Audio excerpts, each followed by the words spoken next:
Boa noite a todos. É com uma alegria muito grande que estamos aqui, mais uma noite do estudo sistematizado da doutrina espírita. Estamos estudando o Evangelho Redivivo, o segundo livro, estudando o Evangelho de Mateus. E hoje, para agraciar o nosso momento de estudo, né, nós temos aqui um amigo, o Luiz Fernando Bahia, que vem nos fazer uma palestra. Mas antes de eu apresentá-lo, nós vamos fazer a leitura de uma página inicial e a prece para dar início à reunião.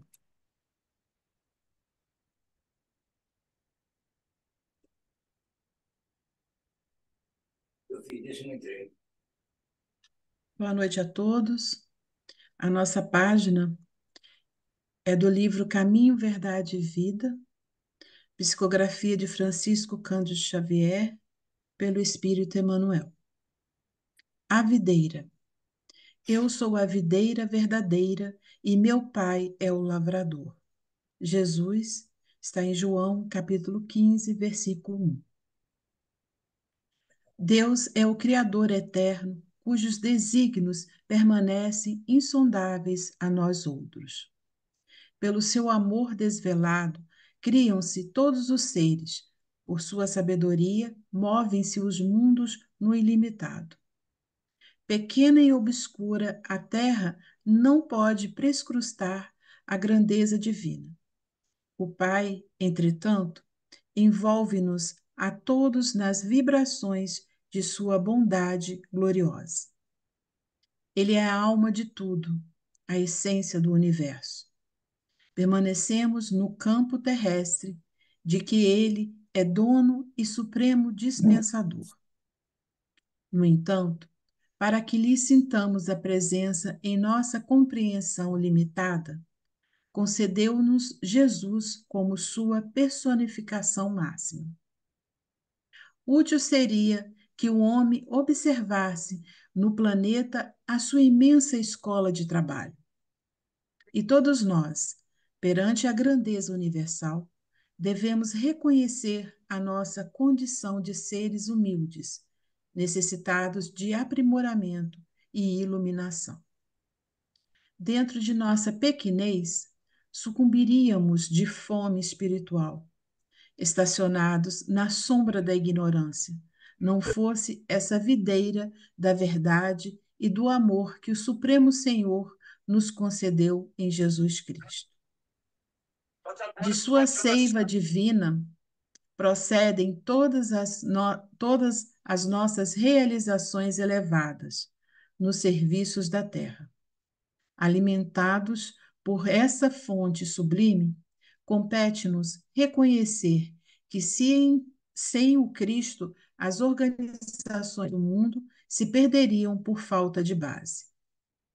Nele encontramos o pão vivo das almas e, desde o princípio, o seu amor infinito no orbe terrestre é o fundamento divino de todas as verdades da vida.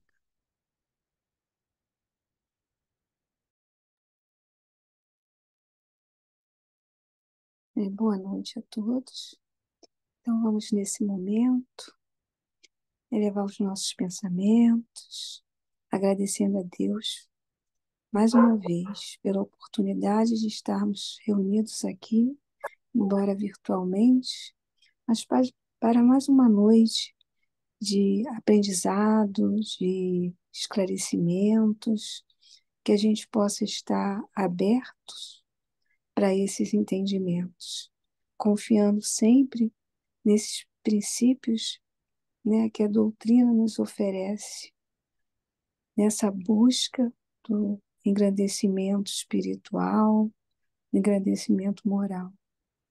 Que Jesus, nosso Mestre, possa estar sempre aqui conosco, nos envolvendo, nos intuindo, nos amparando, e nesse momento, dando também esse amparo ao palestrante que estará hoje nos ofertando.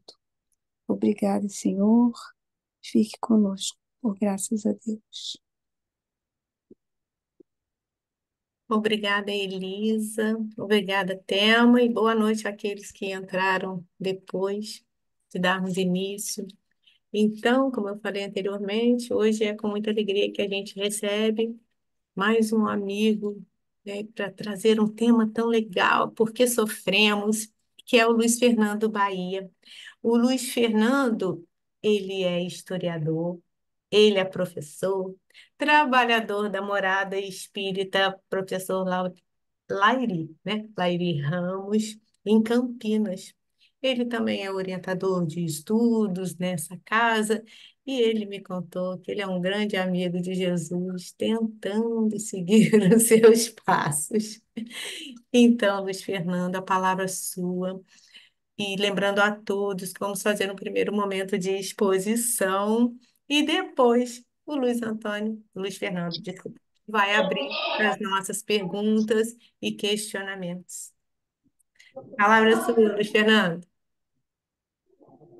Que alegria! Boa noite, meus irmãos, minhas irmãs.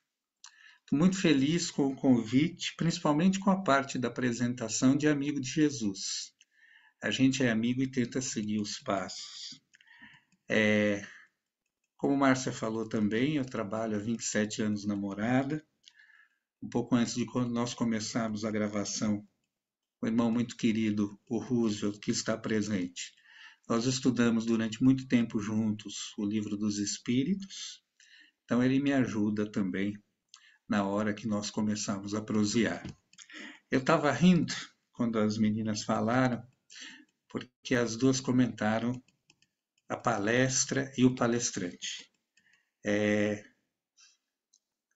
E é uma coisa que eu procuro sempre evitar, porque a palestra ela dá uma sensação.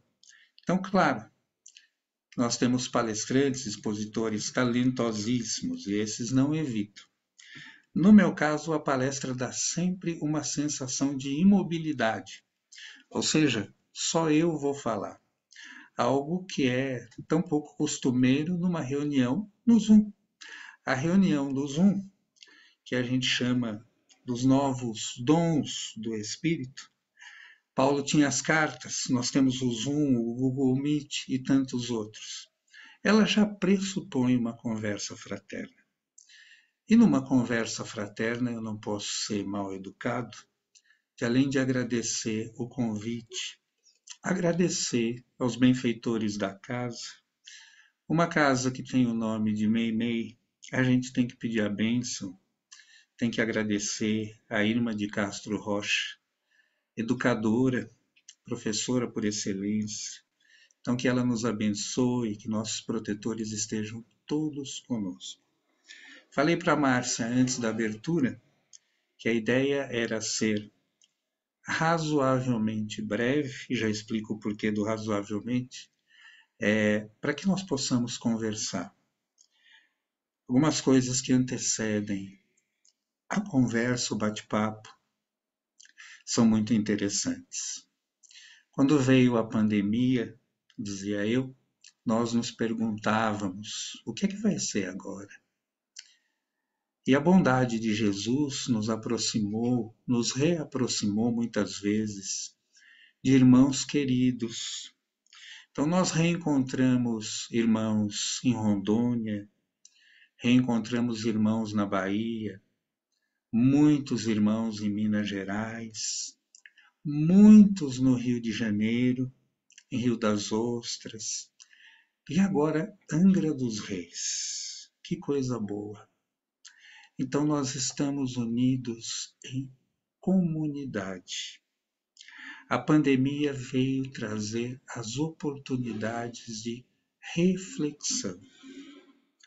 Eu lembro sempre de Paulo, choroso, em Antioquia, abrindo mais igrejas do que pensava poder suportar, dar suporte como amigo. E então, chorando, o amigo que ele fez na estrada de Damasco aparece para ele e diz: usa os dons do Espírito. E Paulo tinha as cartas. E a pandemia veio e nós, no primeiro momento, nos assustamos. E o nosso grande amigo, Jesus, o Cristo, nos disse: usem os dons do Espírito. E aqui estamos nós. Estamos nós tentando aprender um pouquinho mais dessa doutrina santa e bendita. E a Miriam propôs esse tema. Eu até brinquei com o Roosevelt quando convidei para estar conosco. Eu disse: olha, parece que eu não estou atrapalhando muito a espiritualidade, o mentor, porque o pessoal está pedindo para repetir o tema. Estou acabando que estou ficando especialista em sofrimento. É brincadeira, não estou. Né? Nem quero ser especialista em sofrimento. Quero refletir um pouco sobre isso. E ontem Miriam disse: como é que está? Tudo certo para amanhã? E eu disse o que sempre respondo quando eu sou inquirido a respeito. Eu já preparei a terra. Agora nós esperamos o dono da semente, que não sou eu. Então, a cada vez que nós nos debruçamos sobre a ideia do sofrimento, sementes diversas, como se fossem flores, nos são trazidas. Nós já abordamos esse tema 3 ou 4 vezes. O começo é sempre o mesmo. A gente fala: bom, a flor está aqui. E depois nasce uma flor diferente, perfumada, que nos acrescenta. Então, o começo, que é sempre o mesmo, se alguém já viu, me desculpe, a gente sempre parte do... Eu sou mais aluno do que professor, mas profissionalmente sou professor, então a gente sempre parte de perguntas. E aprendemos, Marcos Bernardi, que esteve com vocês no mês passado, meu irmão querido, e eu, com a professora Lucilena Galvão, de Nova Acrópole, lá de Brasília, de tanto ouvir palestra dela, a gente aprendeu alguma coisinha também, né?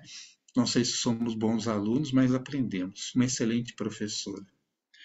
E nós aprendemos, então, a sempre perguntar, a partir de uma palavra-chave, no nosso caso, sofrimento, nós aprendemos sempre a perguntar para a palavra o que ela significa, afinal. Então, a conversa tem por título: por que sofremos? Bom, mas a primeira pergunta, antes de inquirir o sofrimento, é: sofremos? Se todo mundo abrir o microfone e disser: não, não sofremos, acabou aqui a conversa, fazemos a prece, que bom, vai todo mundo jantar mais cedo, quem não jantou ainda, né? Mas quer nos parecer que estamos em um planeta de provas e expiações.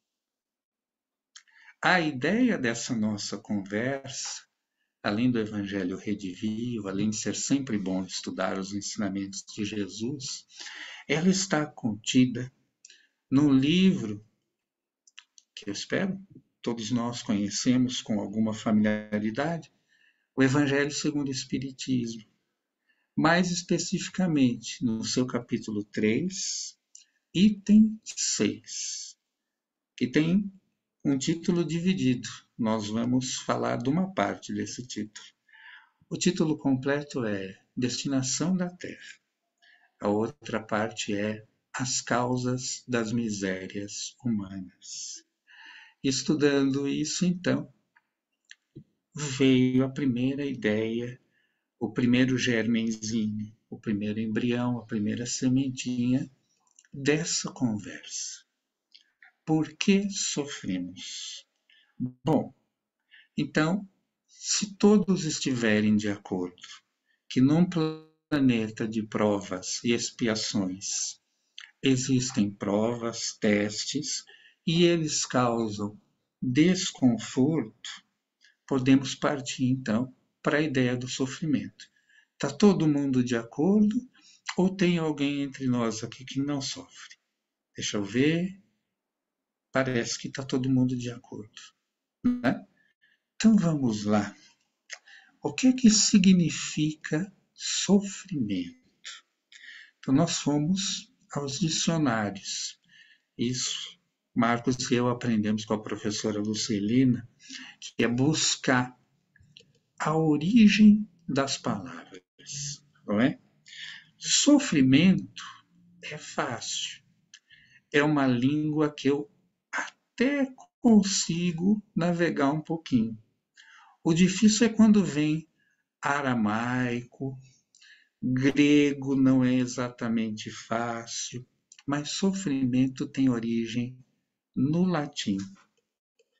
Se estiver todo mundo preparado, não fiquem com medo, porque a definição é terrível. Sofrimento vem do latim antigo sufferere, que virou depois suffere. Suffere é muito parecido com o italiano. E uma tradução mais literal é sob ferros, acorrentado, submetido à força, contra a vontade. Duro, né? No português, essa palavra deu origem a duas formas de interpretação. A número 1, eu brinco em sala de aula, eu me chamo mesmo de tio, então vou brincar com vocês. O tio vai fazer perguntas depois, então, por favor, tomem nota das alternativas, né? Brincadeira, essa aqui já é mais fácil. A primeira definição no dicionário é suportar, resistir. Então, o sofrimento também é associado à ideia de suportar, de resistir. A segunda ideia é incorrer em um castigo, ser condenado a. Então, não precisa responder agora, respondam para vocês mesmos, pensem com os botõezinhos. Alternativa 1. Suportar, resistir. Alternativa 2. Incorrer em um castigo. Ser condenado a algo. É a alternativa 1 ou a alternativa 2 a definição mais próxima do que aprendemos na doutrina espírita? Quem marcou a alternativa 1 acabou de ganhar um bombom sonho de valsa a ser pago quando eu estiver em Angra, que eu faço votos de conhecer a casa pessoalmente, não é? A doutrina espírita é doutrina de libertação. A doutrina espírita trocou as nossas muitas experiências nessa vida nossa que é única, nossa vida eterna, de muitas experiências. A doutrina espírita virou a nossa chave, eu espero, e trocou aquela palavrinha de 5 letras, culpa, por uma outra palavra um pouco mais extensa e muito mais generosa: responsabilidade. Ao fazer isso, a doutrina espírita nos libertou de uma imagem que nós mesmos criamos, de um Deus punitivo, de um Deus bélico, de um Deus que distribuía benesses aos seus amiguinhos e castigava com ferro, sufere, a origem da palavra, aqueles que não eram amiguinhos. Ao nos trazer a ideia de responsabilidade, eu sou responsável pelos meus atos, a doutrina espírita nos apresentou. Alguém já havia nos apresentado antes, é bem verdade. A doutrina espírita veio relembrar esse alguém, esse amigo querido, que nos ensinou a que nós nos dirigíssemos ao Criador de tudo, não mais como se ele fosse um senhor feudal, um lorde de terras. Esse amigo querido que encarnou na Terra há cerca de 2000 anos atrás, nos ensinou a chamar o nosso Criador do jeito que ele mais gosta, Paizinho, Abba, em aramaico. Não é bonito isso? É muito bonito isso. Isso nos liberta do sofrimento. 5 segundos de reflexão. Alguém pensou assim. Em tese, deveria. Deveria nos libertar do sofrimento. Mas Jesus mesmo anunciou: esses meus irmãozinhos menores, esses meus amigos queridos, eles vão levar um tempo para entender a minha mensagem. Então, daqui um tempinho, mais ou menos 19 séculos, eu vou mandar algo para relembrar nas consciências, agora mais pacificadas, nos espíritos mais afeitos ao ensino e à prática. Eu vou mandar algo para que esses meus irmãozinhos menores, que estão procurando seguir o caminho que eu abri, relembrem essas ideias. Então, em 1857, veio à luz a primeira obra do nosso benfeitor, do nosso amado codificador, o professor Rivaio, que nós conhecemos como Allan Kardec. E desde então nós estamos procurando rememorar os ensinamentos de Jesus. Nós trocamos a culpa pela responsabilidade, mas estamos num planeta de provas e expiações.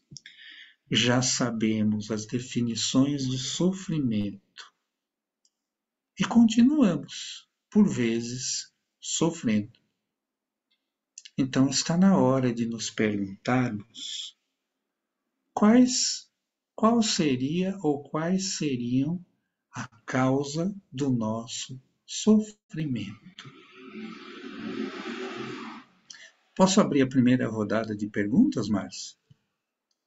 Posso? Com certeza, fique à vontade. Minhas irmãs e meus irmãos, alguém arrisca? Sempre vale sonho de valsa.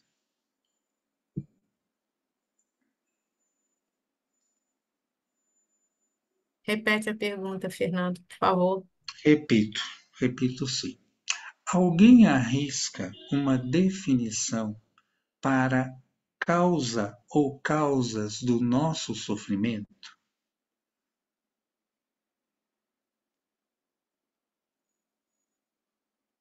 O pessoal pensa que é brincadeira, mas eu nasci num bairro operário muito simples aqui em Campinas, chamado Vila Industrial. Quando a gente fala que vai e vai levar, a gente vai mesmo. Eu vou a Angra levar o sonho de valsa. É só convidar. Quem Eu, gostaria de arriscar, gente?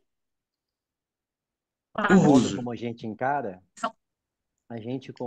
o modo como a gente lida com isso, né? Com os acontecimentos, né? O modo como a gente lida com os acontecimentos. Olha só que coisa boa, né? Elisa? O Russo, Oi, o Russo desculpa. está mais perto. Não, o Russo está mais perto aqui. Para É levar mais o fácil bombom. levar o bombom. Eu vou ter que levar.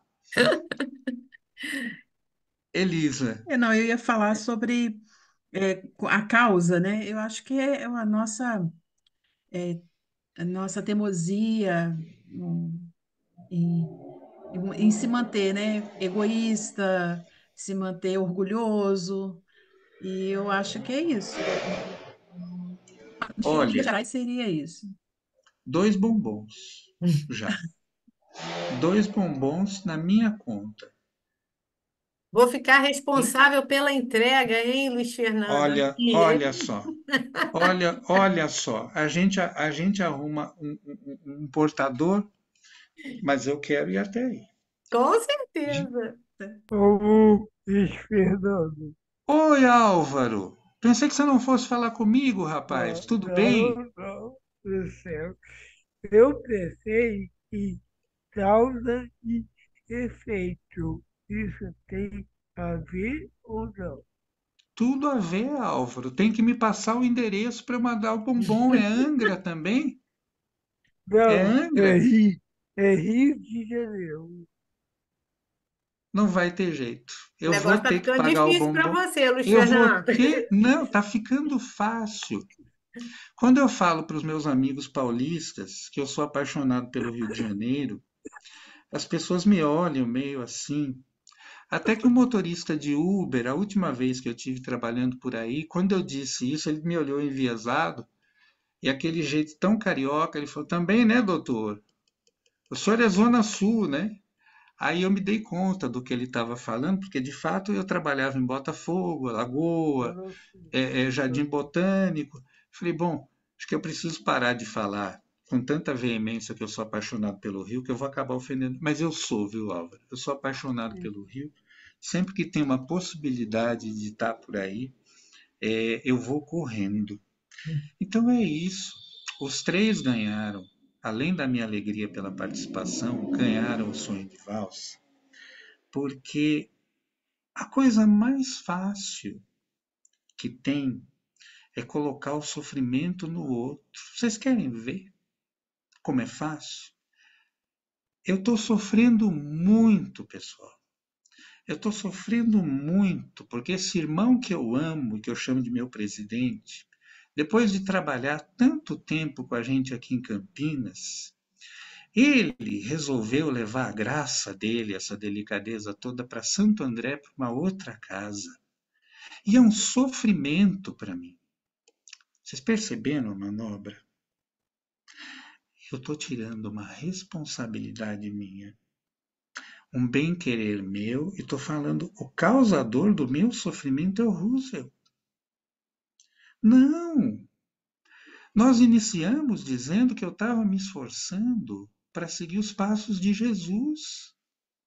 E se eu estou me esforçando para seguir os passos de Jesus, eu sei que meu sofrimento não está fora. O meu sofrimento está dentro. Se eu acredito naquilo que a doutrina me traz, eu sei que os laços que me unem ao Roosevelt são muito independentes de distância, de tempo. Embora ele seja físico e tenha uma relação boa com o tempo, diferente da minha, enquanto historiador. Então, essa manobra de colocar escamas, que o nosso irmão Paulo conhece muito bem, essa manobra de colocar escamas nos olhos, nós fizemos muito. Nós projetamos o nosso sofrimento fora. E o Roosevelt disse, o Álvaro disse, e a Elisa disse, uma das muitas causas do nosso sofrimento é aquilo que Jesus falou. É a construção da nossa casinha, do nosso humilde lar, sobre a areia. Como é isso? Nós repetimos um mesmo padrão indefinidas vezes, muitas vezes. A nossa casinha carece de sustento. Não, eu vou fazer rapidinho aqui, depois eu volto e conserto. Bate o vento, a casa cai. Aí nós temos uma outra oportunidade. Nós erguemos a casinha de novo sobre a areia. Olha, não é melhor calçar? Não, eu tenho uma coisa urgente para fazer, mas depois eu volto e refaço. Não deu tempo, o vento soprou novamente, a casa caiu. A tradução aproximada disso que nós estamos falando é fazer sempre a mesma coisa e esperar obter resultados diferentes. O espírita, ele tem algumas armadilhas pelo meio do caminho. Nós temos essas armadilhas. Eu costumo brincar. O Russo já cansou de me ouvir falar sobre isso. Eu vou pedir a ele paciência mais uma vez, porque eu vou falar dos nossos armarinhos. O espírita tem armários dentro do espírito. E ele dobra e passa roupinhas que ele trata com tanto carinho. E tendo uma oportunidade, nós voltamos para dentro desse armário. Pegamos a roupinha. Vocês querem ouvir falar de uma roupinha? A roupinha de fariseu.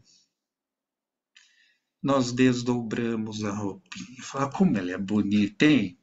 Olha só, eu ficava tão lindo nisso, eu tinha poder, eu ensinava, tinha tanta gente ao meu redor. Eu acho que eu vou vestir só uma vezinha.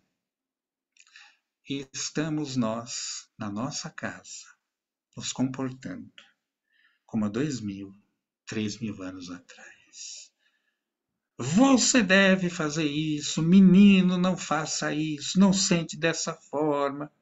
613 leis que os fariseus impunham, sem elas não tem reino dos céus, né? Sem essas leis. Essa é uma das roupinhas. Tem outras mais terríveis ainda. Tem roupa de inquisidor. Tem roupa de gente que participou da noite de São Bartolomeu. E são várias as roupas. Bom, eu dizendo isso, o pessoal já ficou com vontade de procurar no armário se tinha aquele chicotinho com ponta para se mortificar e bater nas costas. Não precisa. Jesus e o Espiritismo falaram que a gente não precisa ter culpa. Se é verdade que nós trazemos essas roupas, faço votos que as pessoas aqui, uma parte delas pelo menos, não traga todas essas roupas, né? Meu armário é bem cheio, eu conheço bem.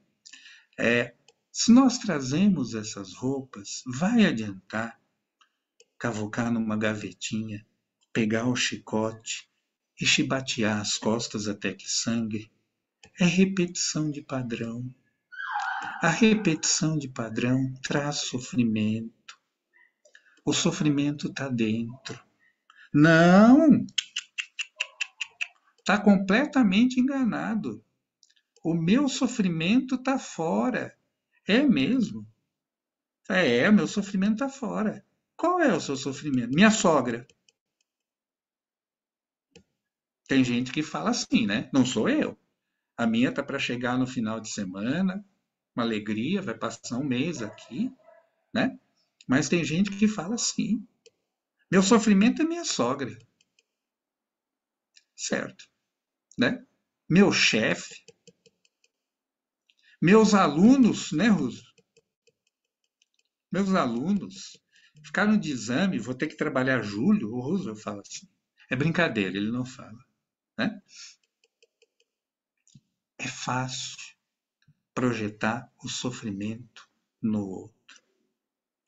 A fala inicial do Ruso é: de que forma você lida com a sua sogra? De que forma você lida com seus alunos? De que forma você lida com seus próprios erros? São boas perguntas? São, né? São. Quando a gente faz esse movimento, nós estamos buscando romper os padrões. Os nossos padrões foram, durante muito tempo, colocar na natureza, em Deus, no semelhante, a chave, a resolução dos nossos problemas. Por que que você não é feliz? Porque minha esposa não faz macarrão ao sugo diariamente. Já projetou ali. Por que que você não é feliz? Porque quando eu tinha 13 anos de idade, todos os amigos da rua, agora eu vou me entregar, tinha um jogo eletrônico chamado Telejogo. É antes do Atari ainda, para quem conheceu o Atari, né? E o meu pai não me comprou o telejogo. Eu me tornei uma pessoa eternamente infeliz. O trauma de não ter o telejogo. Se eu soubesse essa palavra tão bonita, tão pomposa, bullying, eu teria usado na época. Fizeram um bullying comigo. Eu era a única criança da rua que não tinha telejogo. Aquilo me traumatizou. Tive um choque tremendo, o cabelo caiu, né? Foi um choque nervoso. É tão fácil, né? É tão religião sem responsabilidade, né? Olha, olha, eu menti para o Roosevelt, menti várias vezes para ele, mas sabe, agora tem lá uma possibilidade, eu vou contar para uma outra pessoa e eu vou ser perdoado. A gente já fez muito disso, né? Não, não. Você lesou o Roosevelt? Lesei bastante. O que a doutrina diz para fazer? A doutrina diz para espiar e reparar. Às vezes não vem nessa ordem, né? A doutrina diz para espiar e reparar. Nós estamos conseguindo ser claros nesse sentido de que a responsabilidade é nossa.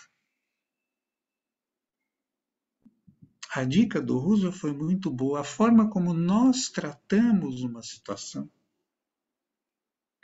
vai ser um dos caminhos do sofrimento. As tradições orientais, que eu adoro, vão enxergar no desejo, e tem muito a ver com o que a gente falou até agora, embora não pareça, no desejo, a origem do sofrimento. E quando a gente fala, sobretudo para um público adolescente, a gente fala de vez em quando, com certa frequência, aliás, quando a gente fala em desejo, eles já fazem assim,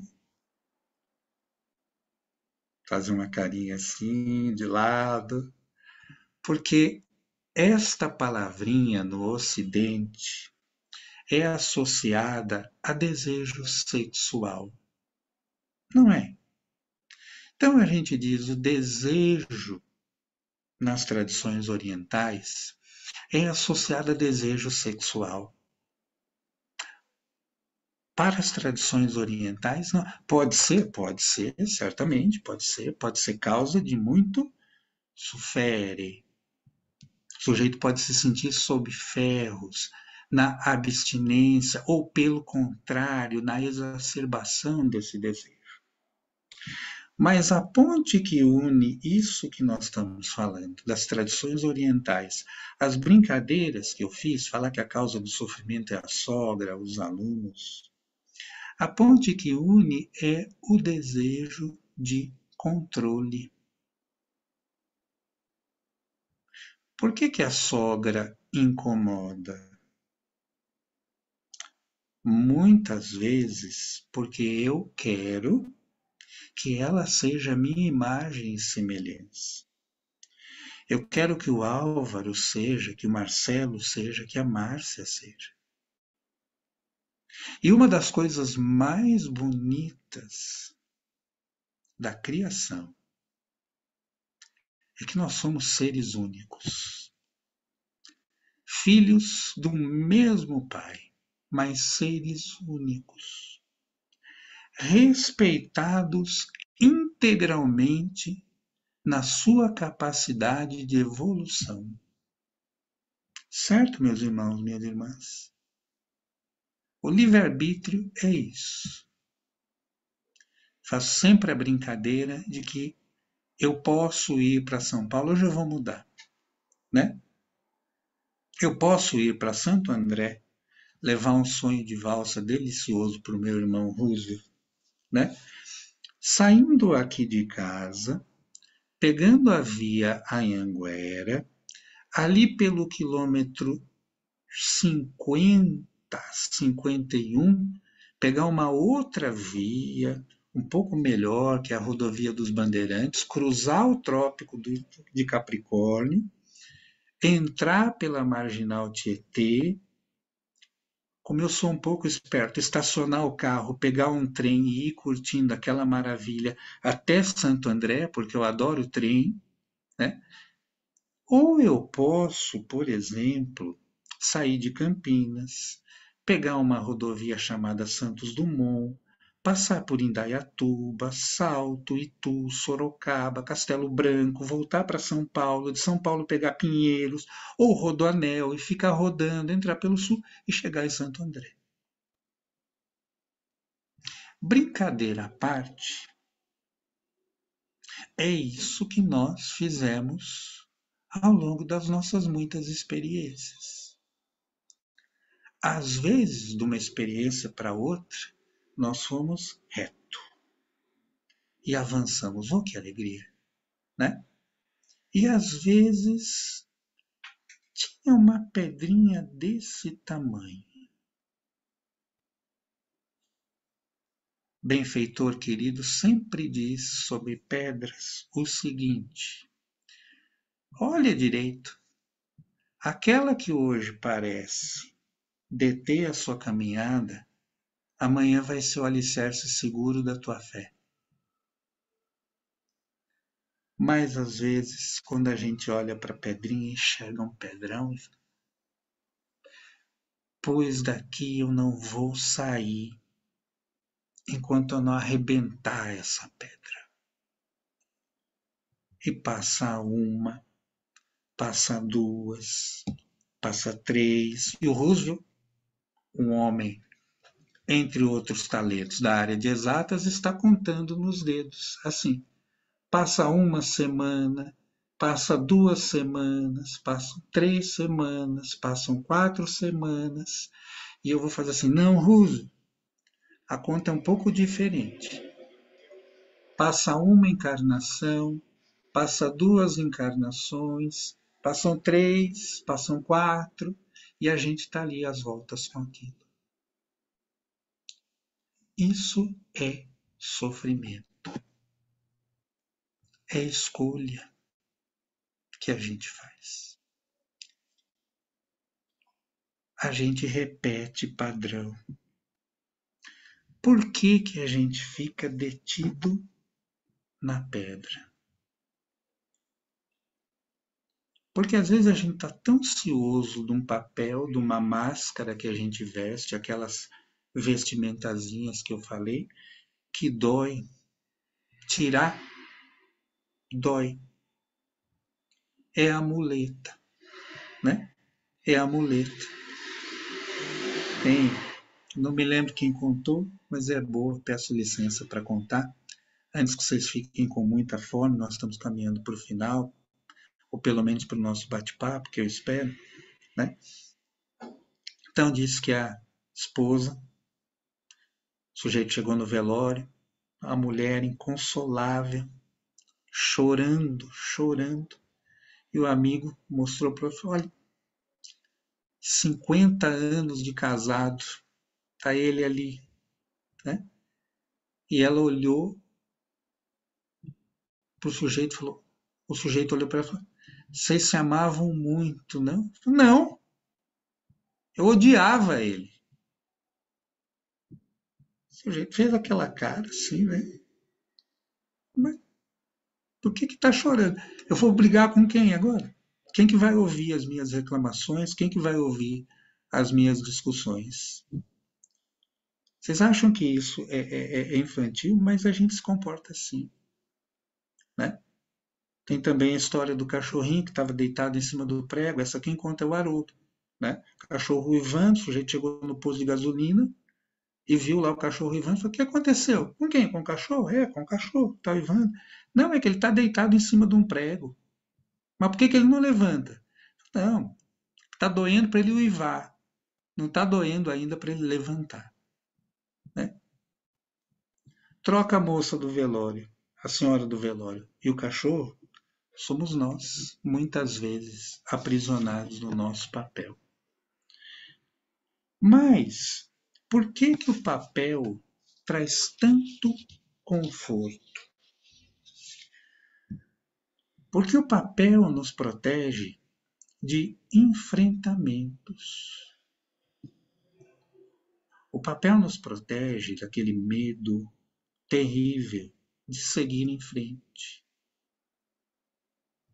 O papel nos protege de assumir determinadas responsabilidades. O Roosevelt não é responsável pelo meu sofrimento. Eu sou responsável. Quando a gente, então, se liberta, quando a gente, então, vê várias coisas que nós imaginávamos no outro, elas estão dentro. Então nós seguimos em frente. Dá medo seguir em frente. A gente treina. Por isso é que de vez em quando a gente dá uma voltinha para lá e fala, bom, agora eu não vou tão reto aqui nessa estrada. Eu vou parar, vou tomar um caldo de cana, comer um pastel. Pode dar dor de barriga, não tem problema, ali tem banheiro, né? É melhor fazer aquela pausa, porque enfrentar aquelas duas palavrinhas, parar de pôr a culpa no Roosevelt, ou na sogra, ou em quem quer que seja, e fazer a reforma íntima, além de amedrontar, dá trabalho. Tudo bem até aí, pessoal? Tudo tranquilo, tá claro isso? Aí nós vamos encontrar aquela mãezinha e aquele paizinho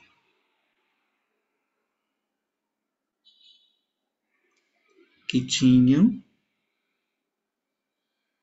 um ser querido que acabara de fazer 13 anos. Esse ser querido foi levado por um motorista irresponsável. Esse ser querido, depois de meses de padecimento, vítima de uma leucemia, foi levado de perto desse papai e dessa mamãe. E isso não é sofrimento. É. Na primeira acepção, quem tomou nota agora lembra, na primeira acepção que essa palavra tem. Suportar, resistir. Podemos trocar a palavra sofrimento por uma dor intensa. É.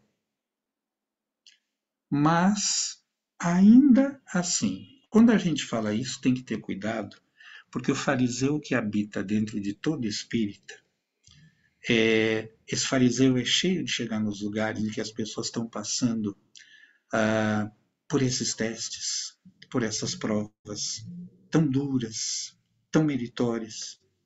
E esse fariseu chega e fala assim, para com isso, para de chorar, a morte não existe, a vida é eterna, está melhor agora, é crescer, já se libertou. Quem nunca? Quem não tem alguém que faz ou fez esse tipo de situação? É preciso ter cuidado. O Espiritismo não interdita a saudade. Nós sabemos que todos nós, unidos por laços que são eternos, vão se reencontrar. Nós sabemos isso.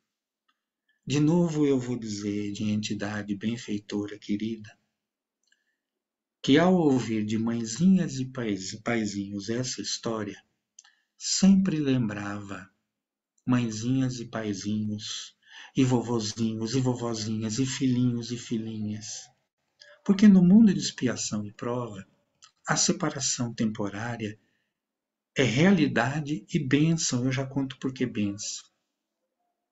Então essa entidade benfeitora sempre dizia assim: e quem é que deixa saudades? Quem plantou coisas boas dentro do nosso espírito? Os mais velhos aqui, acho que sou eu, aliás, o mais velho. Os mais velhos aqui não têm saudade de óleo de fígado de bacalhau. Não, né? Toma, menina, é bom e faz crescer. Se faz crescer, tudo bem. Comigo não deu muito resultado. 1,67 m e declinando, já está apertando os discos da coluna, né? Mas que é bom, vá contar mentira sim no campo do time adversário, né? Então ninguém tem saudades de óleo de fígado de bacalhau. A gente tem saudades dessas experiências que nos acalentam o espírito. A saudade, o sentir falta, não está interditado. Mas quando a gente tira a ideia de a doença veio e fez, o motorista veio e fez, e outras coisas que a gente não vai citar, e quando a gente, com dor, com saudade, com tristeza, procura a primeira acepção que nós falamos aqui, mas olha, eu sou espírita? Sou. Então eu acredito em vida eterna, acredito. E eu acredito que tudo acontece segundo a vontade de Deus e a necessidade de cada um.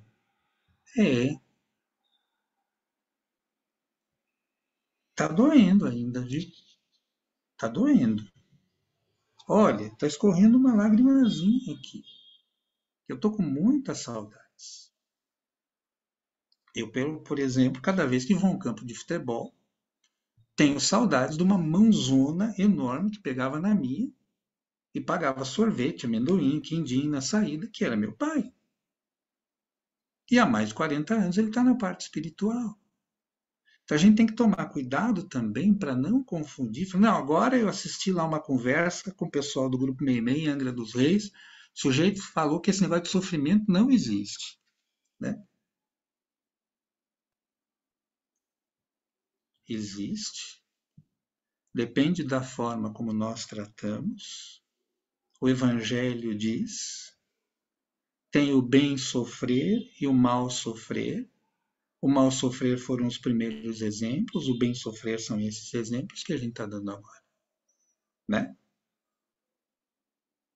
O nosso amigão, que foi citado aqui, o nosso irmão maior, Jesus.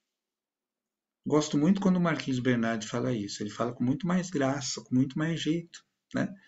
Mas em homenagem a ele, eu vou falar. Jesus não disse que ia ser fácil, mas ele disse que ia valer a pena. E vale a pena. Então, sejam as tradições orientais, sejam as tradições do Ocidente, a ideia do sofrimento está associada ao desejo de controle, ao desejo de posse. Mas tem uma outra coisa, e aí quase 8 horas, porque eu fiz a parte fácil. A parte difícil eu vou deixar para vocês, vou ficar aqui, tomar um copo d'água. Sonho de valsa não tem aqui hoje, né? Mas em 3 minutos eu termino e deixo a parte difícil para vocês. Uma outra coisa que o espírita deve prestar muita atenção, nós, portanto, devemos prestar atenção. Às vezes ele falou espírita, e o sujeito olha assim e fala, e ele é o quê? Não, sou espírita também, né? Eu estou prestando atenção. Uma coisa que a gente deve prestar muita atenção e nós estudamos recentemente no Livro dos Espíritos, é uma coisinha chamada planejamento reencarnatório. Nós podemos dar vários nomes, né? Eu estou vendo esses tijolos lindos na parede da Márcia, né? Nós podemos chamar de estrada dos tijolinhos amarelos, podemos dar vários nomes, né? Mas uma coisa é certa, independente do nome que nós demos, quanto mais nós nos afastamos do nosso planejamento, agora vai ser aquele que evoca o Deus dos exércitos, mais choro e ranger de dentes, não, né? Mais responsabilidade, mais trabalho para voltar para a estrada eu vou ter. Estou lendo encantadíssimo um sujeito que foi discípulo de um alemão. Eu às vezes acho alemão muito pedante, então eu traduzo para ficar uma coisa mais familiar. O pessoal chama de Carl Gustav, mas eu chamo de Carlos, com sotaque do interior mesmo, aqui de Campinas, Carlos Gustavo, né? O Carlos Gustavo, que tinha um sobrenome curtinho, chama Jung, a gente aqui em Matuto chama de Jung, né? O Carlos Gustavo, ele fez muitos discípulos, e daquele triozinho,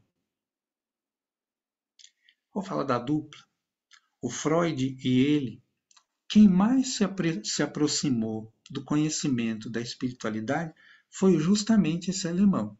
Esse alemão era danado. E ele fez alguns discípulos. E eu estou lendo um desses discípulos que se chama James Hillman, que tem um livro chamado O Código do Ser. Depois que vocês lerem esse, gostarem bastante, aí tem Ficções que Curam. É um outro livro muito bonito. E ele fala, sem falar com as nossas palavras, ele fala algo muito semelhante ao que a gente está dizendo. Ele diz, cada um nasce com o seu daimon, que a igreja traduziu como demônio,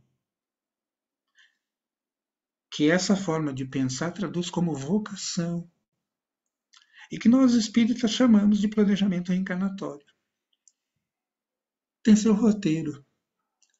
Todas as vezes que eu me afasto desse roteiro, dá mais trabalho para voltar a ele.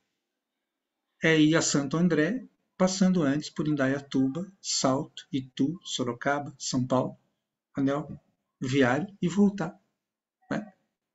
Então, espero que tenha ficado claro, a gente não esgota o tema, eu vou deixar a parte difícil para vocês, espero que tenha ficado claro possibilidades de entendimento de causas e do que é o sofrimento.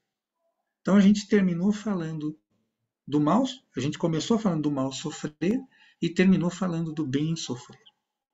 Né? Desse autor, eu me lembro uma vez, o Roosevelt participou disso, minha filha é muito curiosa e até 3 meses atrás ela dizia que ia seguir o tio Roosevelt e ser física. Agora ela está em dúvida com engenharia mecânica. E uma vez nós vimos um filme, um documentário, chamado O Universo Elegante. E depois o Roosevelt, com a sua didática, foi explicar a teoria das cordas para ela. Eu, nessa hora, saí para tomar um café. Eu sou de humanas. E quando a gente estava vendo o documentário, eles falavam em dimensões. A Hannah tinha talvez 9 anos, e foi antes da pandemia. E ela, ouvindo aquilo no documentário, olhou e falou: seria bom se eles acreditassem em Deus, né? Essa coisa da dimensão já estava resolvida. Eu falava, mas eles procuraram o caminho um pouco mais longo, mais bonito e tal. Né? É como essa história. A gente pode chamar de daimon, a gente pode chamar do que quiser. O Jung chamou de muitas coisas, mas chegou muito perto. Mas quando a gente sabe a terminologia, insiste em não usar, a gente sofre. E é um sofrimento que não traz fruto nenhum. Né? É só o trabalho de pegar o caminho errado, voltar e ter que retomar o caminho certo. Tudo tranquilo? Tudo certo? Então, agora, para terminar, valendo o saco de sonho de valsa. Definimos sofrimento.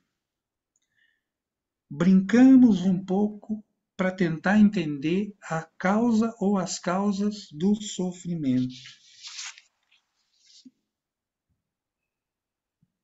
Só tem uma perguntinha. Como superar os sofrimentos?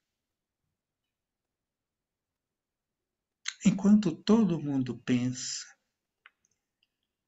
a gente sempre fala que quando vai falar, chama irmão mais velho, né? A gente não é muito bobo, só um pouco. Às vezes a gente chama Paulo, às vezes a gente chama Emmanuel, né? Hoje eu chamei 2 irmãos mais velhos para ajudar a acrescentar um pouquinho sobre a história do sofrimento. Um dos irmãos mais velhos nos foi apresentado justamente por Emmanuel. Ele está presente no Ave Cristo. Ele se chama Irmão Corvino. Irmão Corvino está na proa do navio, consolando alguém que havia sofrido uma traição. Um ente muito amado havia traído a sua confiança. Sem saber, esse irmão querido, Quinto Varro, estava sendo mandado para a morte. Encontra o irmão Corvino. Spoiler para quem não leu Ave Cristo. Corvino morre no lugar dele. Mas antes de desencarnar, porque a gente não morre, Corvino fala sobre aquele sofrimento. Criamos o sofrimento desacatando as leis do universo e suportamos o sofrimento para regressar à harmoniosa comunhão com elas.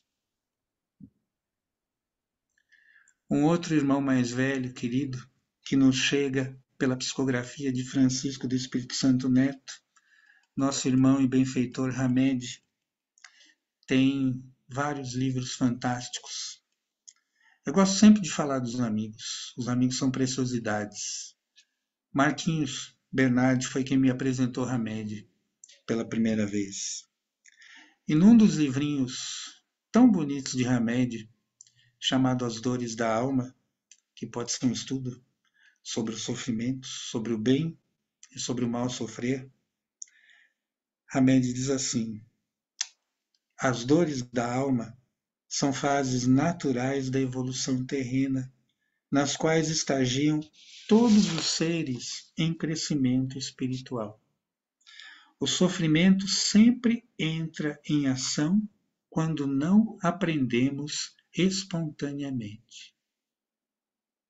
Em sala de aula de cursinho, agora com a modernidade, a gente faz assim, né? Hashtag dica disfarçada. Voltando para a pergunta.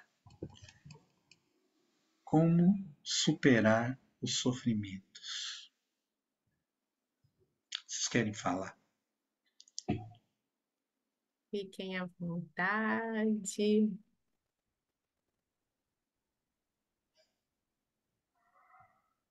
Bem que você falou que eles eram tímidos. Eu acredito que a gente consiga superar os sofrimentos, Luiz, quando a gente realmente olha para dentro de nós mesmos e se apercebe enquanto um espírito, um processo de caminhar, né, processo de evolução, sujeito a erros, cheio de equívocos. Eu olho para dentro de mim e falo assim: não, não dá para continuar repetindo esse mesmo comportamento.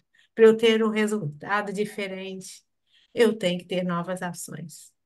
Aquelas cristalizações que eu trago, eu tenho que quebrar. E penso eu que só com o Evangelho de Jesus a gente vai conseguir, de acordo com Emmanuel, quebrar essas cristalizações, né? Essa é uma outra homenagem. Tem um programa que a gente vai voltar a apresentar, nós paramos, o Obras Póstumas, eu faço o momento Orson Peter Carrara, porque o Orson, quando fica muito feliz, ele bate palminha, tipo foca, pedindo peixe. Então, é o momento Orson Peter Carrara. Legal. Né? Que pode ser traduzida com uma frase muito conhecida, batida, mas nem por isso menos verdadeira. Conhece-te a ti mesmo, ou o autoconhecimento. Né? Uma das causas do sofrimento que nós falamos e vamos repetir é quando eu tento me adornar de vestes que eu ainda não possuo. Não, eu sou muito desprendido. Eu nem ligo para sonho de valsa. Adoro, adoro. Né? Não chego ao ponto do Luiz Fernando Veríssimo, que uma vez escreveu uma crônica, estava brincando, obviamente, dizendo: eu mataria por um bolo de laranja. Não chego a esse ponto, sei que as palavras têm força. Né? Não, eu sou muito desprendido. Fulano fez isso para mim, mas eu perdoo. Tô com raiva, né? Tô com raiva. Amanhã, você pode me desculpar? Hoje não. Hoje não. Hoje ainda está fervilhando. Ô, Fernando, Fala, Rússio. como dizem, né? Eu não guardo mágoa, não guardo raiva. Eu guardo fatos, né? E Guardo nomes. datas e nomes, né? A nossa mãe querida, Rússio, a fundadora da Morada, né? Ela brincava com a gente. Só pega um caderninho, né? Falou, pega um caderninho, anota. Dali um mês, você vai lá e tira a satisfação. Imagina, dali um mês você já esqueceu que está no caderninho, né? Dali um mês você já esqueceu que está no caderninho. Mas, eu estou brincando, porque eu acho que a vida fica mais leve quando a gente brinca, quando a gente sorri. Eu aprendi isso com o Espiritismo. A doutrina espírita me ensinou isso. Às vezes eu sou renitente, mas a gente está brincando, mas é sério.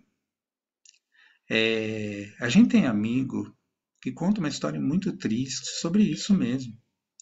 A pessoa terminou um casamento há muito tempo e sempre com esse discurso, né? Tá perdoado. O que passou, passou. Quero que seja feliz, né? Estou roubando a história de um amigo querido, mas ela é muito substanciosa, não estou dando nomes. E a um belo dia desenvolvo uma doença.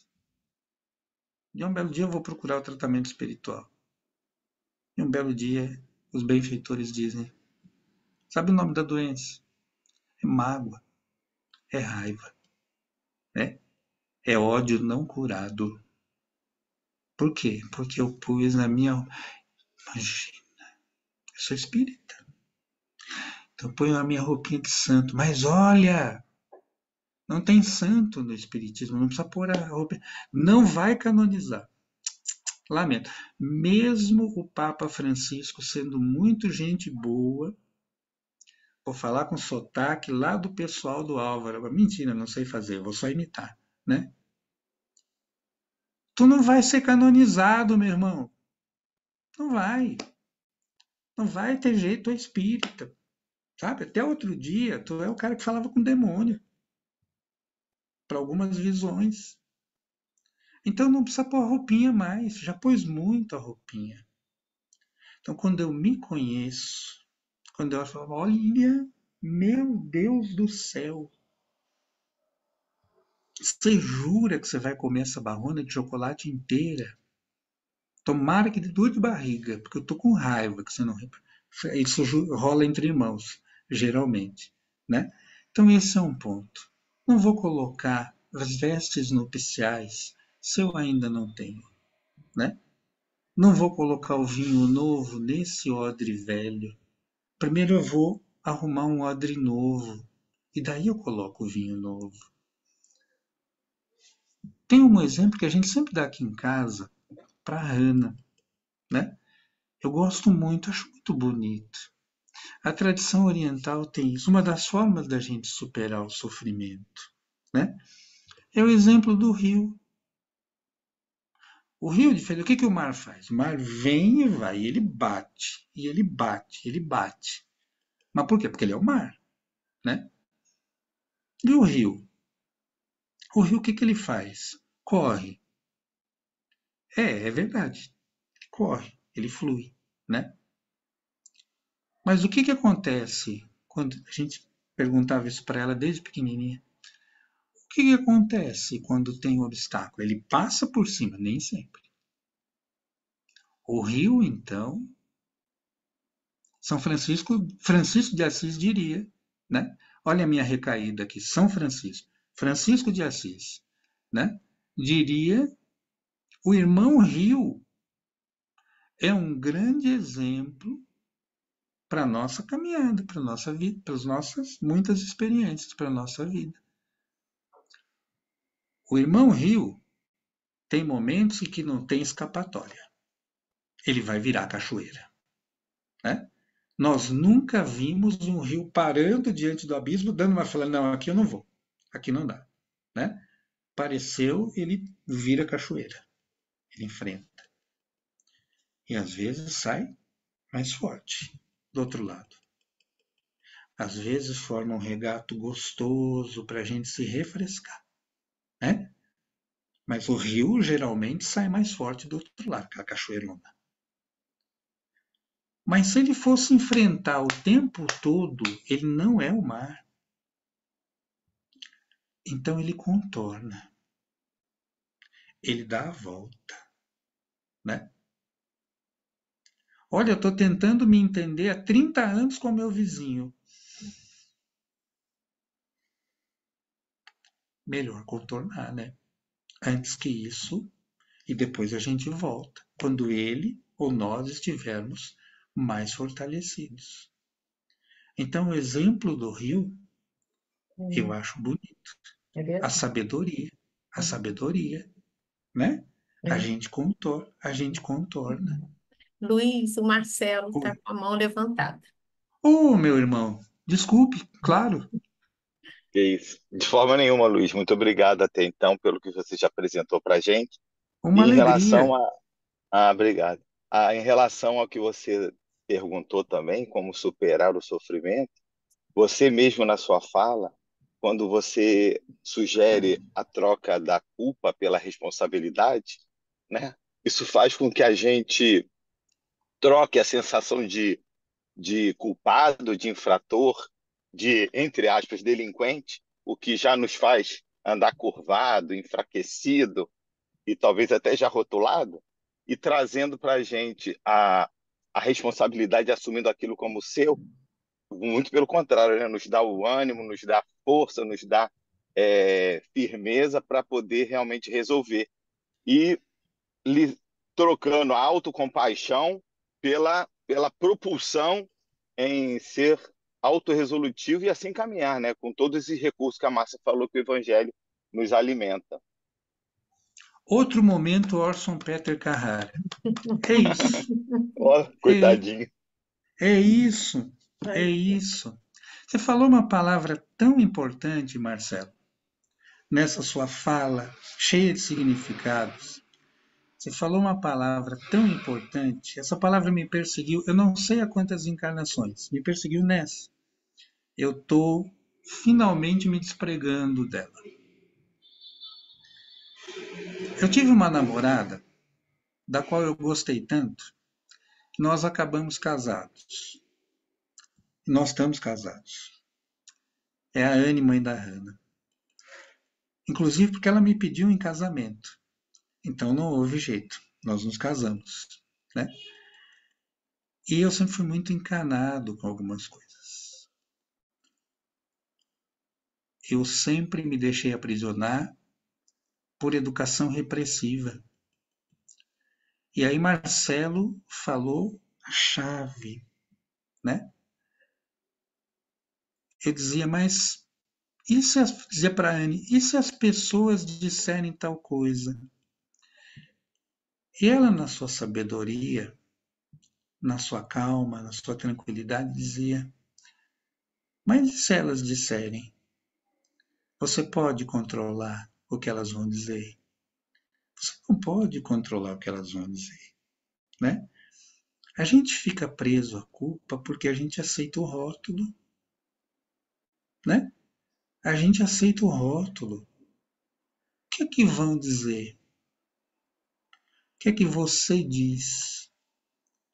Olha, eu digo o seguinte, depois de muito refletir, Roosevelt, meu irmão, foi mal pra caramba.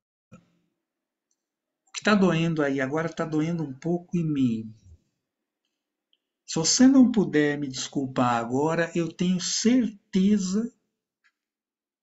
Se você não puder me desculpar agora, fica tranquilo, que eu tenho certeza que oportunidades vão aparecer. Pronto. Metade, 70%, 80% do peso foi embora. Porque a grande verdade é que a gente sofre mal porque a gente carrega pesos que não tem necessidade. A gente vai tornando a caminhada mais pesada e às vezes a gente transporta pacotinhos que não são nossos. O sujeito diz: você é a causa do meu sofrimento. E você aceita aquilo, né? Você é a causa do meu sofrimento, você é a causa da minha infelicidade. Eu falei, bom, então pera um pouquinho aqui. Se eu sou, o que eu posso fazer para compensar isso? Não, não te aceito mais. Então tá bom. Então tá bom, nós viemos até aqui. Porque a causa, o bem sofrer, ela é interna. Ela não está fora. Ela não pode estar. Quando eu aponto a sogra, quando eu aponto o time de futebol, eu estou dando desculpa. E eu estou esquecendo aquilo que a Márcia falou do autoconhecimento. Ferramenta a gente tem, certo? Tem a última coisinha. Nossa, 8h20.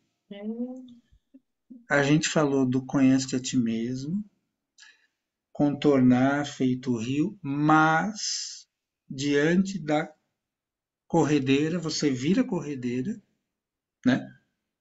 Às vezes é necessário, urge enfrentar a tal reforma íntima, a gente precisa fazer. Então tem coisa que não dá para contornar. Uma das maiores causas de mal sofrer da humanidade, a gente falou o tempo todo. A causa do meu sofrimento é o Roosevelt. Papel de vítima. Papel de vítima. Quando eu me vitimo, eu estou entregando a condução, as rédeas da minha vida, da minha caminhada para o outro. O outro é que me torna vítima. Então, abandonar o papel da vítima e tomar a tarefa a ser feita pelas mãos é fácil. Se fosse fácil, não seria prova, né? Às vezes é o planejamento da existência. 18 encarnações sendo vítima, coitadinho, beicinho pendurado, de chorar. Aí teu mentor, na hora de despachar, aliviado, né? Pelo menos 9 meses na barriga da mãe, o sujeito me dá sossego, vou ficar ali só velando. O mentor pensa assim, vocês pensam que não? Pensa, né? Vou ficar velando, dando suporte, mas em 9 meses não vai me aprontar nada, né? Não vai conseguir dar nó, espero, no cordão umbilical, né? Naquela hora, o mentor fala, olha, não me volte de beiço pendurado porque eu peço demissão. Então, a gente falando em 1h30 parece tudo fácil. Não é, mas a gente tem as ferramentas. O Luiz, ouvindo você, né, toda essa nossa reflexão hoje, isso me remeteu a uma grande oportunidade que nós do Meimei estamos tendo de estudar as obras da Ivone do Amaral Pereira, sabe? Porque a Lindo. cada capítulo, porque a gente se reúne semanalmente para fazer reflexões de um capítulo, a cada capítulo é um sacode.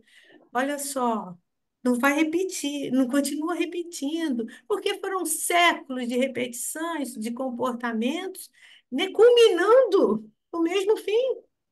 Não é? A gente já fez a trilogia, a Sublimação, já está na quinta obra dela, né? E aí estamos percebendo isso. Não é para saber uma fofoca espírita da vida da Ivone, não. Eu acho que é um grande alerta para todos nós. Olha para você, Márcia, olha para você, né? Você está aí Eu fico repetindo emocionado.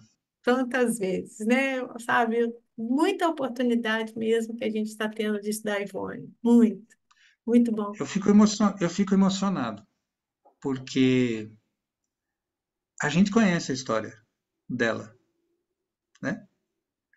Mas hoje a gente se pergunta, para a espiritualidade, quem é a Dona Ivone? É, né? A gente, Quem é quem é, gigante hoje, né? quem é a Dona Ivone? Por quê? Porque não é mais vítima, Não, né? Por que não é mais vítima? Porque tomou as rédeas na própria mão. A gente conta para os meninos, com isso prometo que encerro os causos de mineiro, que eu não sou, né? A gente conta para os meninos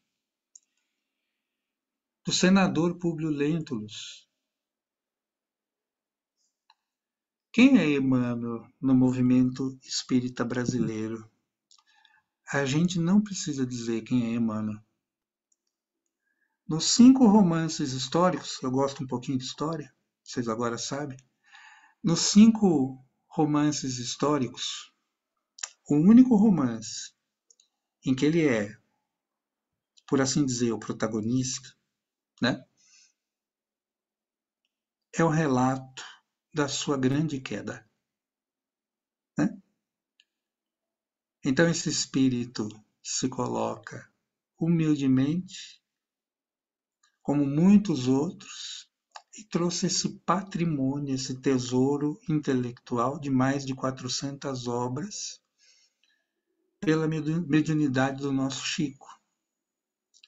Ivone, Emmanuel, Joana, e a gente fica até o café da manhã citando as ferramentas, os exemplos, os irmãos que o nosso Pai Maior deu para servirem de espelhos para nós, né?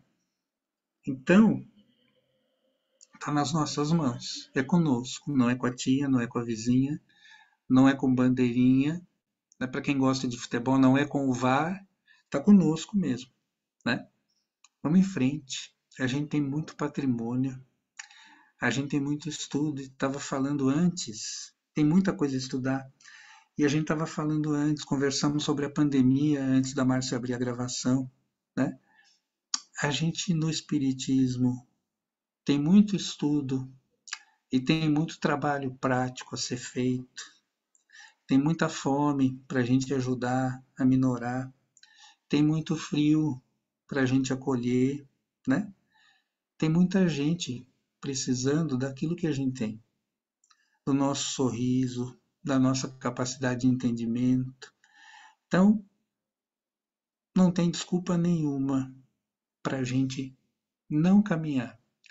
E quando o bem sofrer aparecer, sim, a gente vai chorar, às vezes a gente vai chorar bastante, né?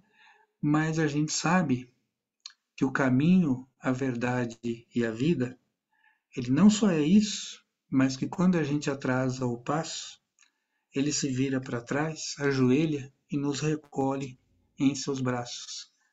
Essa ideia fortalece muito a gente. Quero agradecer muito a oportunidade, as presenças de todos.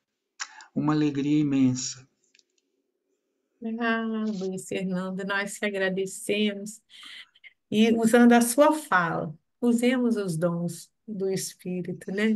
Que a gente consiga usar esses dons e superemos os nossos sofrimentos com mais compreensão, né? Com mais tranquilidade, equilíbrio nessa nossa jornada. Todos estamos no mesmo barco, né? Num processo de crescimento. Alguém, Sempre. né? Alguém gostaria de fazer algum comentário final, gente? Eu queria falar mais uma coisinha com o Luiz. Márcia, Quando, Ô, meu quando amigo. você. fala, Marcelo. Pode falar, Solange, pode falar, damas primeiro. Fala, Ah, tá bom. pode falar. Luiz, Eu, quando Ed. você fala sobre o mal sofrer, e já que você citou a professora Lucilena Galvão, que eu também a admiro muito, ela, em outras Sim, palavras, diz que nós somos como cartões cifrados, né? Com aquelas necessidades de passarmos por determinadas coisas e a gente não consegue identificar que aquilo é para nós e a gente começa a apontar os outros como sendo os lindo. problemas. Quando a gente Lindo. começar a identificar que aquilo realmente faz parte da nossa tarefa, da nossa busca e do nosso encontro, a gente vai vencer, né? É isso. Tem uma palestra dela que é do início de 2024 que ela fala sobre a leveza. E ela cita justamente isso, os pesos que a gente vai levando, essas coisas que a gente insiste em não reconhecer como parte da nossa bagagem, e dá nisso. Oi, Solange, Oi. tudo É, bem? eu tô lembrando do início da palestra, Sim, quando você falou das roupinhas das gavetas que a gente tem, o nosso armarinho entendeu? espírita. É, É, aí eu fiquei me lembrando que o Emmanuel sempre gostou da roupa de Publio Lentulus, entendeu? Aí eu fiquei naquela. Será que é porque, como no Publio Lentulus ele descobriu Cristo, ou será que é porque ele gostava daquela roupa com aquela polpa? Eu fiquei na dúvida, porque Emmanuel, mas, como nós, ainda estava em evolução, tanto que está encarnado. Então, assim, eu sempre ficava assim com uma pulguinha atrás da orelha, entendeu? olha, Por conta disso. ele apareceu algumas vezes para o Chico como padre também. Ah, Eu, sim. sus- eu sustento a tese que Emmanuel manda mensagens diariamente para si mesmo e que a existência de Publio Lentulus é algo tão doloroso, marcou uma separação, né? Marcou, é momentânea, a gente sabe, mas marcou aquela separação, né? Do tipo, por Uma aqui eu divisor de não. águas, né, na vida dele, Foi, né? foi. Ela foi, né? Ela recebeu o chamado e foi, não titubeou. Ele e Jesus alertou, né? Senador, cabe a ti me seguires, hoje ou daqui a milênios. A escolha é sua, né? Ele não demorou milênios, mas ele voltou como escravo, escravo Nestório, uns 50 anos depois. Depois Sim, como Basílio, no Ave Cristo, que eu acho sim, lindo, né? Em sim, processo de aprendizado. lindíssimo. Ele escolheu, Solange, aquele caminho que a gente falou. Ele quer chegar na casa do Roosevelt para levar o bombom, passando antes por Sorocaba, né? Né? A Lívia foi direto por Jundiaí. Uhum. Mas nós devemos muito É a ele, não tem verdade. dúvida, É verdade. Não, sem né? sombra de dúvida. Né? Não há Né? nenhuma. A gente tem cada coisa que ele lê que sacode a gente mesmo. Sac... O Não Vinha tem de outro Luz, termo. o Vinha de Luz que foi lido hoje A na abertura, página. né? A página, foi o Vinha de Luz? Não, foi o Caminho, Verdade e Foi Vida. caminho, A verdade minha e vida. verdade, Caminho, sim. Caminho, Verdade e Vida. Eu brinco aqui em casa que de vez em quando a gente abre, né? Mas já está virando bate-papo de comadre gravado. Eu vou terminar. Eu brinco aqui, a gente abre o Vinha de Luz, o Caminho, Verdade e Vida, e aí eu tenho uma expressão eloquente, profunda, né? Eu rebato Emmanuel à altura. Eu digo simplesmente uia, né? Né? Esse é para mim. E a gente vai só encaixando carapuça e carapuça. Não, é maravilhoso. Ele é certeiro. Gente, ele é. Sim. Alegria imensa. Senão o pessoal vai ver o vídeo e fica, por que esses caras ficaram conversando? Daqui a pouco eles vão, né, falar de futebol. Pode. Mas é com muita alegria, viu, Luiz Fernando, Sempre. que a gente recebeu você também, e assim, com o coração cheio de reflexões hoje. Eu e Tema, então, que no princípio você referiu a nós como as meninas que me chamaram de palestrante, ganhamos a então, noite, Mas são. não é? Muito obrigada É, mesmo. E pra gente, agradeço muito. e eu gostaria de pedir se você podia fazer a nossa prece final. É uma alegria, é uma alegria. Aqueles que quiserem, então, se sentirem confortáveis, vamos fechar os olhos da matéria e abrir bem o nosso espírito. Porque sempre que nós fazemos isso, nós sentimos o acalento de um abraço.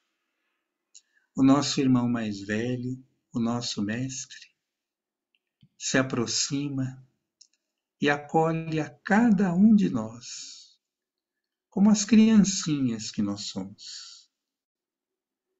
E nós nos fazemos pequenos nesse momento.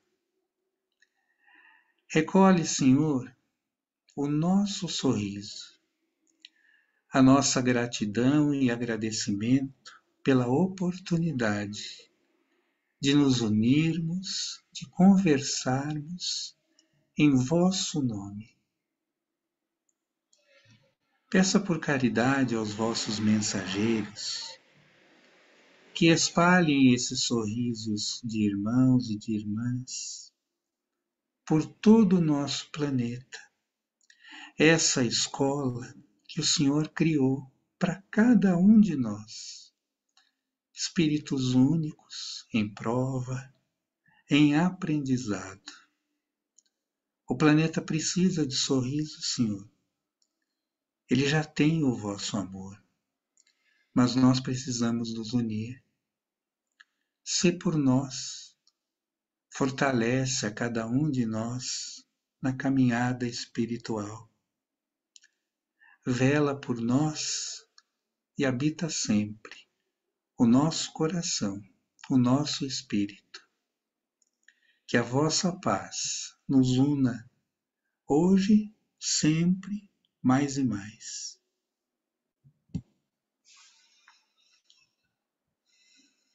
Obrigada, Luiz. Roosevelt, por ter estado aqui conosco. Todos vocês hoje que puderam estar, gente, uma ótima noite. Fiquem em paz.